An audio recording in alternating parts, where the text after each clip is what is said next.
the WNBA is losing money, and it's going to lose money for the foreseeable future. There is a big but here. These figures, by the way, are absolutely not. It says here, the first report salary from the player side, per documentation obtained by ESPN, November's 28 proposal featured a projected salary cap of 12.5 million, average of 1 million per player salary, max salary of 2.5 million. That's not going to happen. The reason why is because the room went silent. Phones stopped buzzing. And according to people inside the league office, the WNBA commissioner was absolutely furious. The moment Caitlin Clark's new Nike commercial dropped, everything changed. Not just the headlines, not just social media, but the flow of hundreds of millions of dollars. What followed has insiders across the WNBA whispering one word: disaster. And the deeper you go, the crazier the story gets. For months, Caitlin Clark wasn't just a rookie. She was the moment. Sold out arenas, record-breaking TV ratings, merchandise flying off shelves, and non-stop attention wherever she went. Then Nike stepped in and flipped the entire narrative with a commercial that was simple, clean, and ruthless. No league logos, no commissioner speeches. Just Clark, the message, and the brand, signed, sealed, and delivered. And you might be saying, what does that mean? If it was only the owners signing off on this would be signed already. Because you might be saying, oh, WNBA owners don't want to lose money. $700 million of losses. There will be, by the end of this deal, there will be 20 WNBA teams. That is $35 million per WNBA team over the course of, I think, 7 years. That is $5 million a year lost per team, while franchise values are increasing by 20, 30, 40, 50, 100 million a year. Like, every single owner would say yes. The problem is that insert person here, insert investor here that was in 2022, insert NBA owner that has nothing to do with the WNBA here, insert all of them people here, because at the end of the day, these people they're only in this. There was no team first message, just Caitlin Clark, buckets, confidence, and undeniable star power. Within hours, fans weren't even talking about the WNBA anymore. They were talking about Caitlin Clark, the brand. That's when panic reportedly hit the top of the league. Inside WNBA circles, insiders described the reaction as explosive because this wasn't just a player winning. It was control slipping away. That Nike ad didn't promote the league, didn't push a collective message, and didn't ask for permission. It delivered one brutal truth loud and clear. Caitlin Clark doesn't need the WNBA. The WNBA needs Caitlin Clark. And that reality made people in power deeply uncomfortable. Then came the proposal. Insiders say it was framed as a move to protect the league. Revenue restructuring, stricter sponsorship control, tighter rules around individual branding. On paper, it looked like authority. In reality, analysts immediately warned it could cost the league up to $700 million in long-term growth. Why? Because you don't cage your biggest attraction. You don't silence the voice bringing in new fans. And you don't slow momentum when the world is finally watching. But the plan pushed forward anyway, and fans noticed. Feel more comfortable that I could maybe dunk in a few weeks or get better at shooting. In a few weeks? Oh boy.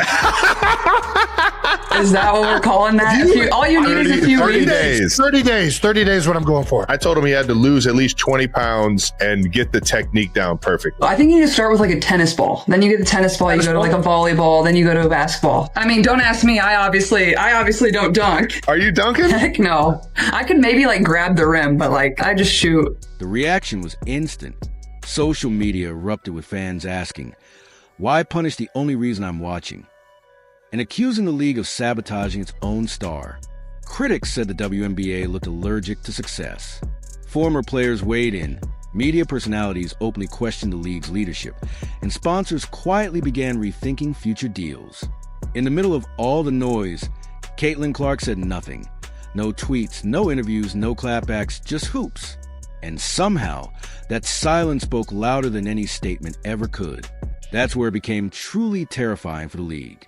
Marketing experts started breaking it down, and the conclusion was clear. Caitlin Clark wasn't just short-term revenue. She was future value. Younger fans, new demographics, global reach. And if the league appeared hostile to its own biggest star, that money wouldn't disappear. It will walk away to personal brands, endorsements, and platforms completely outside league control. That's where the $700 million nightmare comes from. Not one lost deal, but years of missed opportunity.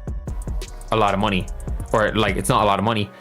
The problem is that even though each team is losing 5 million, on average, the owners are profiting, but it's those 58% of people, and they're eating losses. They're funding this league. They're not going to continue. 58% of people who will never see the profits are not going to continue funding the league, and that is the situation we're in. Is that I don't think people realize how dire straits we're in. Is that the 58% might literally dissolve the league. It is better for the 58% to dissolve the league because as long as the league's not profitable, franchise value doesn't matter for them. Literally, it is the fact that they sold money off to investors and they expect those investors like the NBA and those outside investors to continue to fund a loss leader. And people are like, oh, they can write it off as taxes, these billionaire owners. Not everything's a billionaire owner. And by the way, people don't understand. It's like, oh, write it off as taxes. You're still losing the money. You're like, oh yeah, you don't pay tax on it. It's like, but there's nothing for it. Like, it's not a play thing for these things, for these teams. Nobody just wants to burn money. Nobody burns money. Even if it is for taxes, that's not how it works. If you lose 5 million, you don't pay 5 million less in taxes. If you lose 5 million based on corporation tax, you might pay like, what, $1 million less in taxes? You're still losing 4 million from your company. Corporation tax, what is corporation tax in States? I know it's only 12.5% here, but like, we're a tax haven, so shout out corporation tax, baby. Saved me a boatload of money. But yeah, it's one of those things where I don't think people realize just how dire straits the WNBA is in, that we're at a situation now where there is a possibility that they could just say, fuck this, we're done. Here's the wildest part of all. The WNBA spent decades fighting to be taken seriously, and the moment it finally had a true crossover superstar, it panicked. Instead of riding the wave, it tried to steer the ocean. But stars don't move like organizations. They move culture. And Caitlin Clark had already done exactly that. Now, insiders say the atmosphere inside the league is tense. Very tense. Because every game Clark plays, every highlight she drops, every kid wearing her jersey only reinforces one undeniable truth. You can't manufacture a phenomenon. You either embrace it or you lose everything chasing control. So here's the real question. Did the WNBA just gamble with its future, or is this the moment that finally forces the league to evolve? Drop your thoughts in the comments. Like the video if you saw this coming. Subscribe if you want the real stories they won't say out loud.